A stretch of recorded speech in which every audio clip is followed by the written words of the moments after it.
നോമ്പ് മുറിയുന്ന കാര്യങ്ങൾ ഉള്ളിലേക്ക് തടിയുള്ള വല്ല വസ്തുവും പ്രവേശിക്കുക നോമ്പ് മുറിയുന്ന കാര്യമാണ്. വേറെയും കുറെ കാര്യങ്ങളുണ്ട്. പ്രധാനമായിട്ട് ഉള്ളിലേക്ക് ഉള്ളെന്ന് പറയുന്ന എന്തെല്ലാം ഉണ്ടോ അതിലേക്ക് വല്ല വസ്തുവും പ്രവേശിച്ചാൽ നോമ്പ് മുറിയും.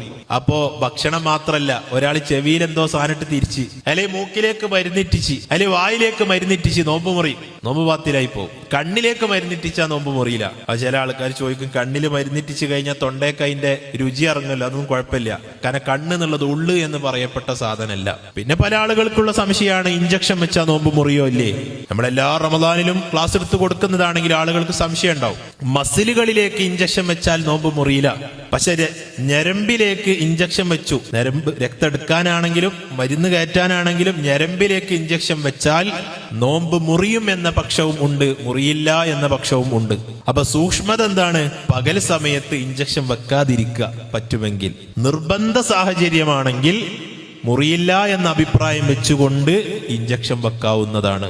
ഇങ്ങനെ നോമ്പിന്റെ മസാലകളൊക്കെ പഠിച്ച് ശരിയായ രൂപത്തിലുള്ള നോമ്പായിരിക്കണം. ഉമിനീരിറക്കിയാൽ നോമ്പ് മുറിയില്ല, പക്ഷെ കഫം ഇറക്കിയാൽ നോമ്പ് മുറിയും.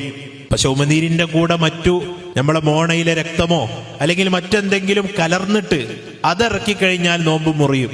ഉമിനീര് പുറത്ത് വന്നിട്ട് ആ ഉമിനീര് വീണ്ടും ഉള്ളിലേക്ക് മടക്കിയാലോ അപ്പോഴും നോമ്പ് മുറിയും. ഇപ്പൊ നമ്മളിങ്ങനെ തുപ്പി സമയത്ത് നമ്മളെ ചുണ്ടില് ഉമിനീരുണ്ടായിരുന്നു, അങ്ങനെ ഉള്ളിക്ക് എടുത്ത് നോമ്പിന്റെ സമയത്ത് നോമ്പ് ബാത്തിലാവും. പുറത്തേക്ക് വന്ന ഹുക്കുമ് മാറി. ഇങ്ങനെ നോമ്പ് മുറിയുന്ന കാര്യങ്ങളൊക്കെ ശ്രദ്ധിച്ച് ശരിയായ രൂപത്തിലുള്ള ഒരു നോമ്പ് അനുഷ്ഠിക്കും.